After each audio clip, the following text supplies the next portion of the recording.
ladies and gentlemen. Welcome to JTT podcast. Please, we are asking you to subscribe to our channel, and you can follow us on what TikTok, mm-hmm, Instagram, mm-hmm, Facebook, mm-hmm. and listen to all our audio form of our video on like Apple Apple Apple Play, Podcast, and then Apple Spotify, Music. everywhere pretty much. And remember to recommend or rate us, give us our four or five at least. 1 star means the thing is bad, by the way, Uh-huh. and 5 stars means we're doing good. So Oh, yeah, please, 5 or 4. yeah, the algorithm works when you give us some stars. Okay, Yep. So, what do you have, Sam? we're in episode 4. Yeah. We came a long way, and please, the numbers are important. So today we're going to talk about education. So in Juba, there's I think last week, students in University of Juba Yeah, on graduated. 2nd of December. Right.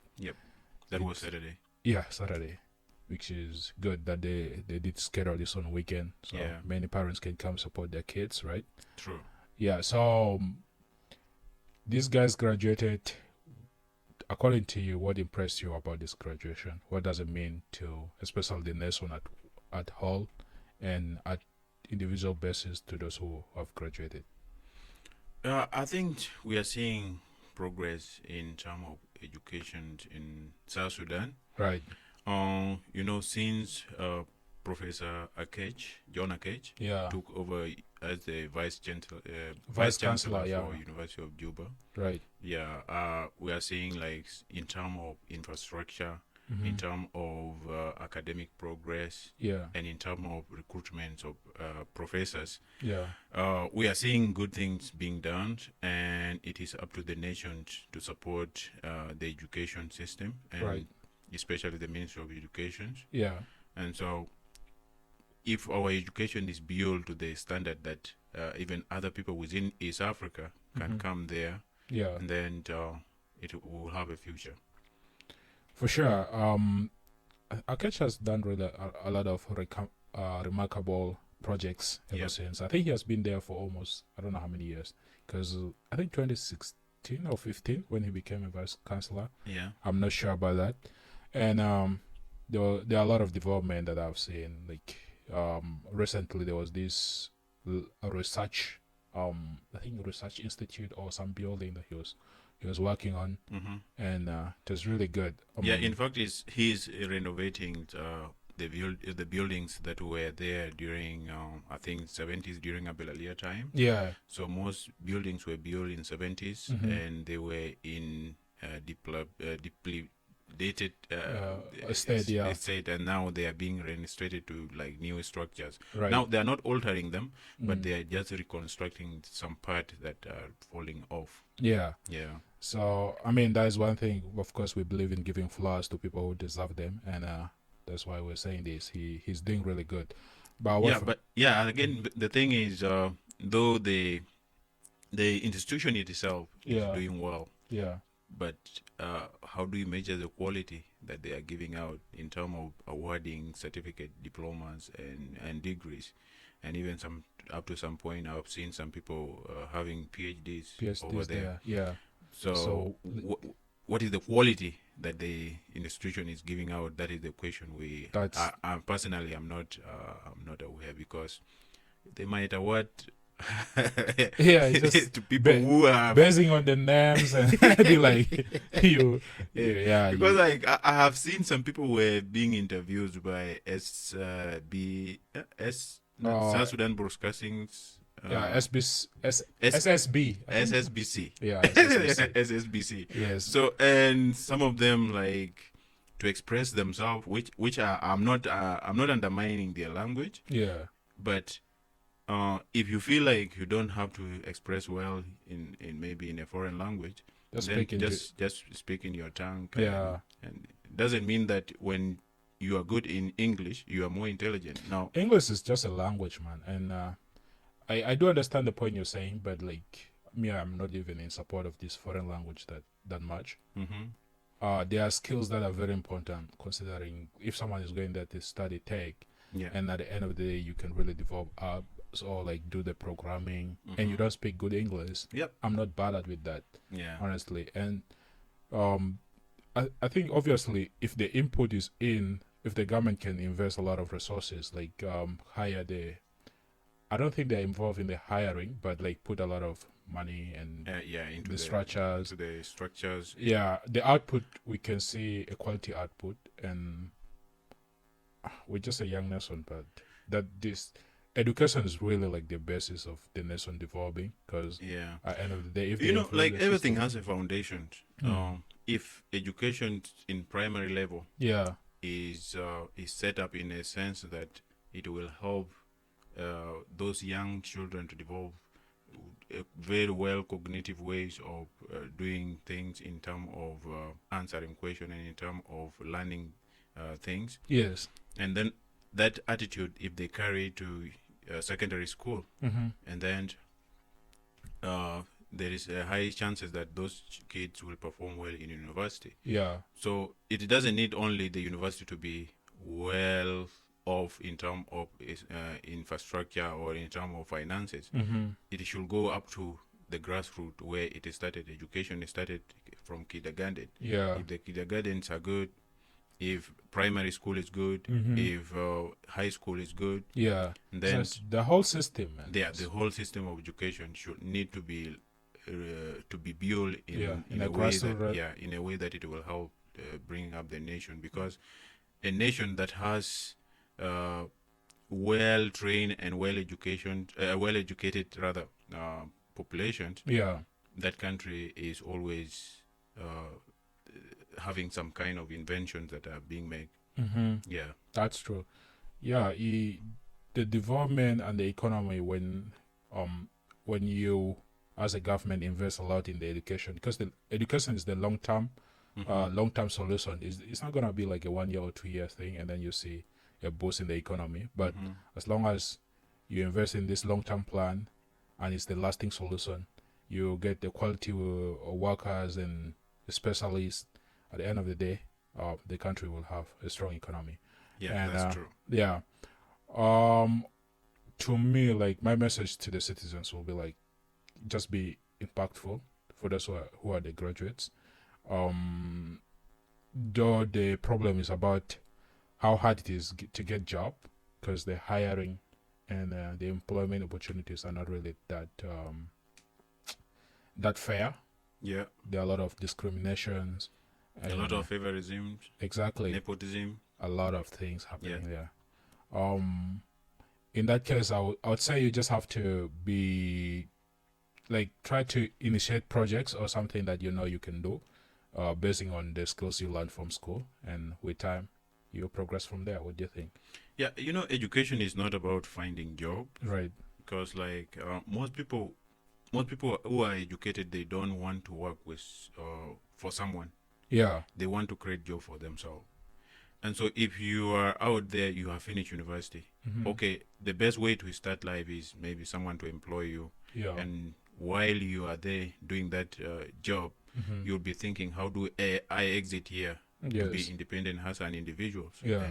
and make life better for myself. Right. I don't want someone to be dictating the terms of how I will live, like daily life. Mm-hmm. And so it's good to start working for someone, and while thinking, what do I do next? And so right now, most people have finished. I think over 20,000. How many people were graduating?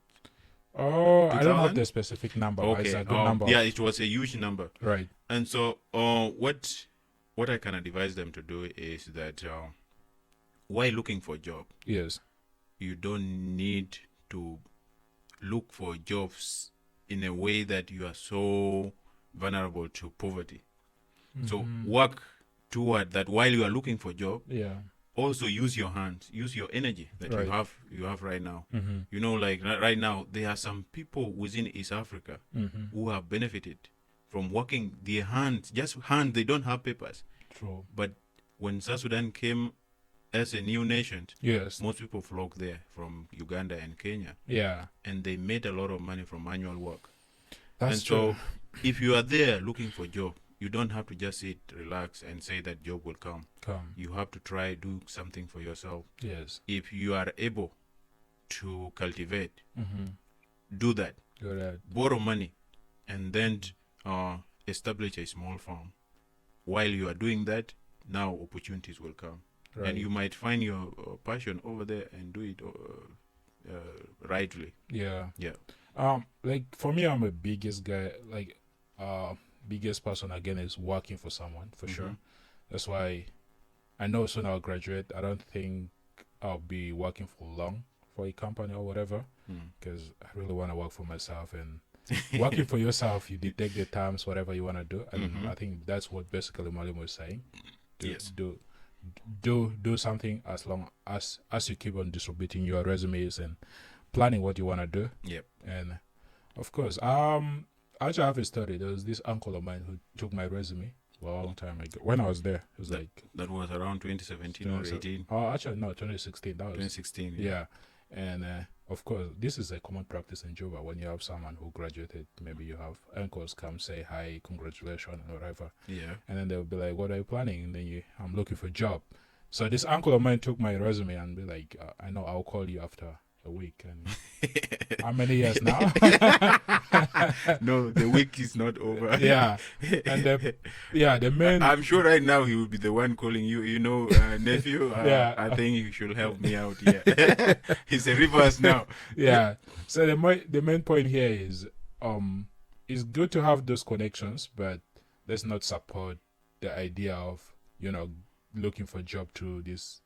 The jobs that you don't have the skills for, and then you just take because you're really desperate to get money, and that way we can really not prosper, because we have to employ our skills to things that we learn from uni or school for. So, and then if you like someone who is in a higher position, and you think hiring your relative because he is connected to you but he doesn't have the skills, I think that way you're not bringing productivity to that company or your business. Yes, it is true. Yeah. Yeah. So let's do things in merit, and that will bring development for sure. Yeah, meritocracy. Exactly. That is what they say. Right. Yeah. So about graduation usually comes with emotions, right? And that comes with success. That's usually what is when you become successful. Yes. Many people, others cry, others others become like frustrated. Did I really make it? Or like start questioning yourself, and is it really true? Is it true? They're surprised. Yet to see it. they are surprised if they have made it. Yeah.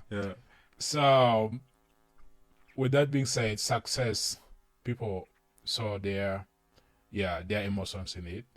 And there was this story, a couple of stories going on. Someone cried. Actually, I'm gonna just mention the name. So this guy called Abuk Bolabuk. Yeah. This guy started something that is becoming a normal to some people. Yes, now people are now taking it as a behavior. A behavior.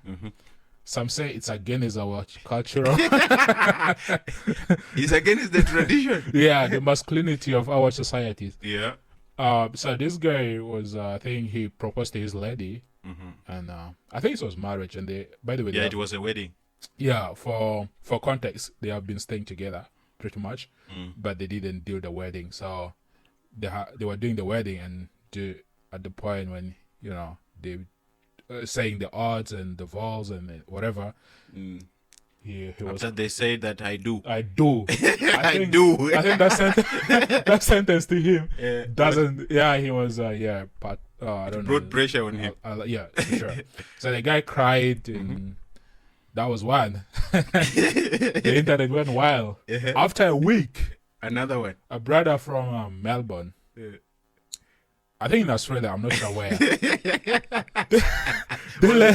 Also cried. This lady, I think, planned something. Planned a party. Okay. I think along the way she proposed, which is not obvious that we usually have those chances. a lady can propose to you. The lady proposed. The lady proposed. The guy cried. The lady proposed. Yeah, the guy cried. By the way, this crying that I'm talking about. I think the lady was tired of waiting for me. The boy was taking forever. So this crying that we're talking about is not like a drop of a tear. It's really like the real cry, a real one. Oh, people had to get napkins and clean themselves up. And oh my god, it amused me. Yeah, it's so amusing. To me, I've never seen that. I've attended a couple of weddings, not a lot.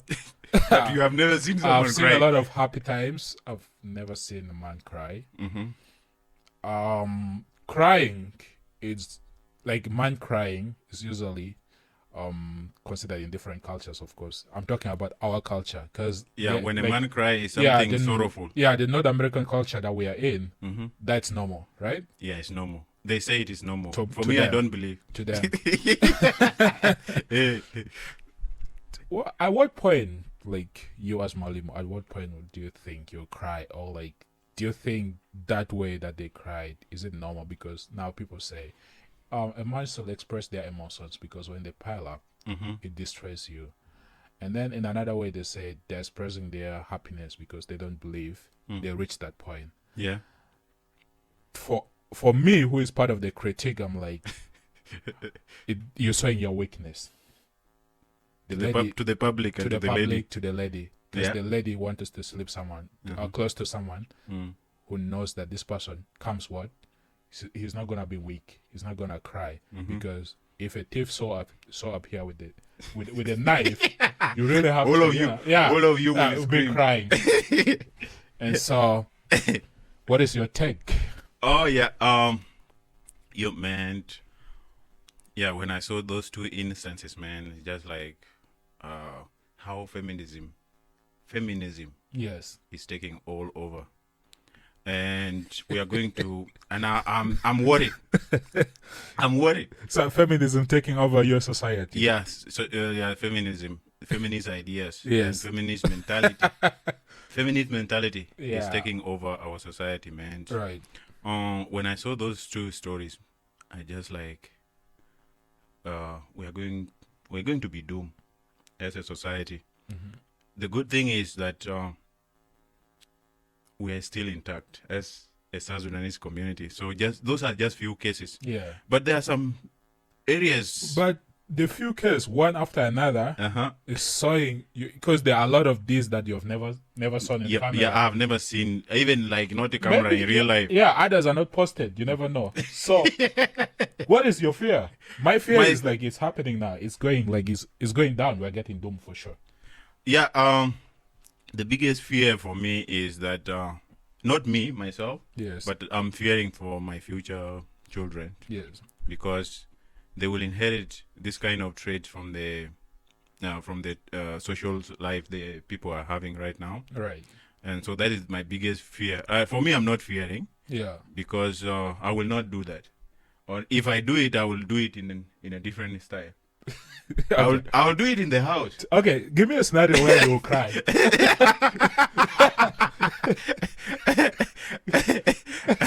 A scenario where you will cry. You will cry.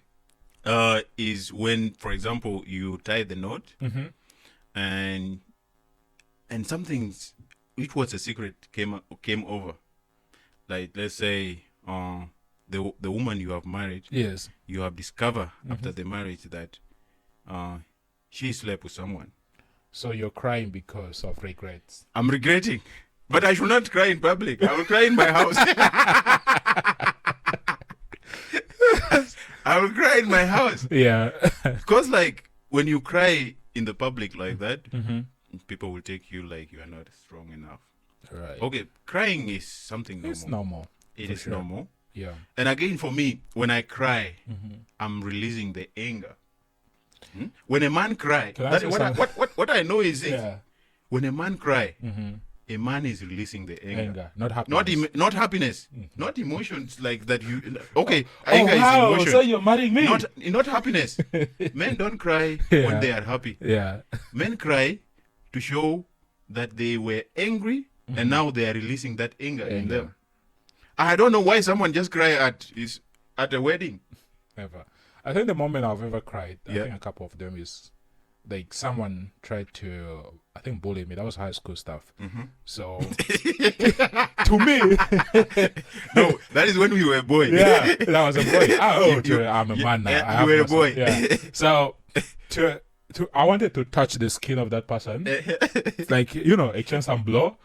But considering the rules and regulations of the school, I'm gonna be dismissed right away.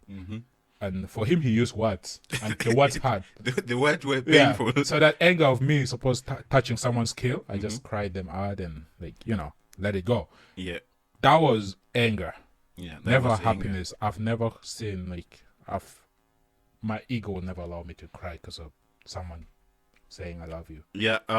For me, I cry when I'm angry. Me either. That is like to release my pain. Yes. But it doesn't show that I'm weak. It shows that I didn't want to do something abnormal, and when I do it, I don't do it when people are saying. People are saying. Yeah. So men, please don't cry when you are getting married. So Sudanese men, don't let our masculinity down. Or is that you have signed a contract that was wrong, a wrong contract, but now reversing it has become a problem. Right. Yeah. That's true. Yeah, man. Yes, it is what it is. But Bolabuka started something. I've started something that people are taking so. No, personal. but what about this case? Someone is being proposed by a girl. Yeah, and then you're crying. Yeah. Now, is she the one marrying you, or it is you marrying her? Who is the husband?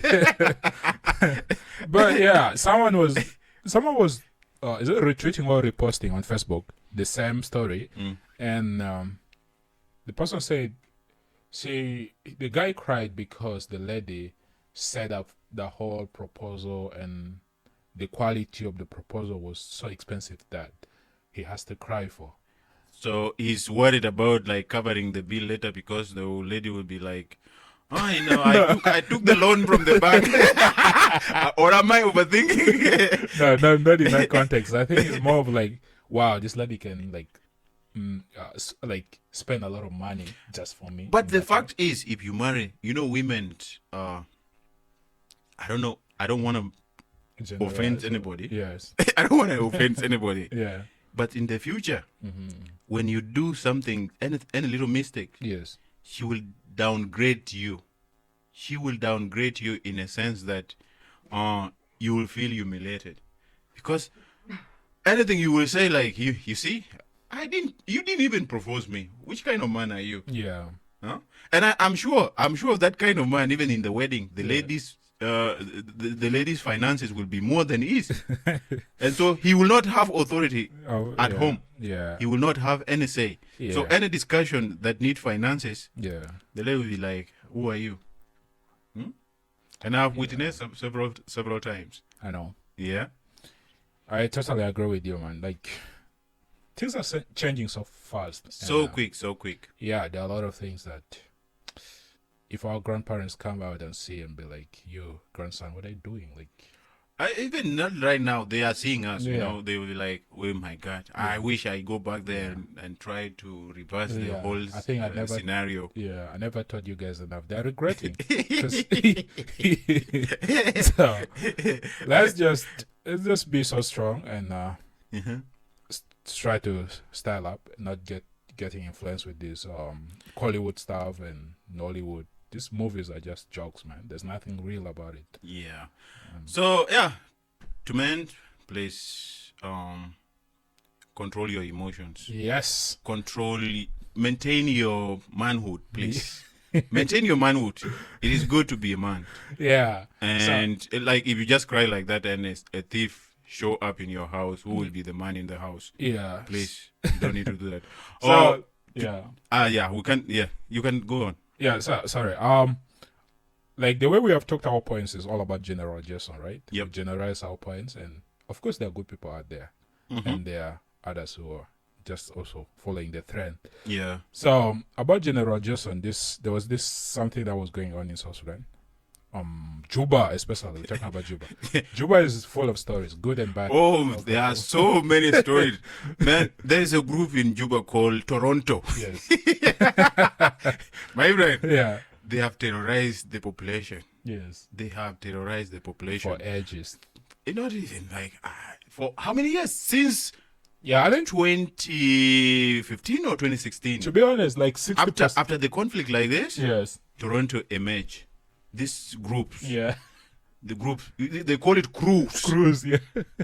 My friend, they carry pangas. Yeah. They carry, even they have guns. Yeah. They have everything. Then Weapon.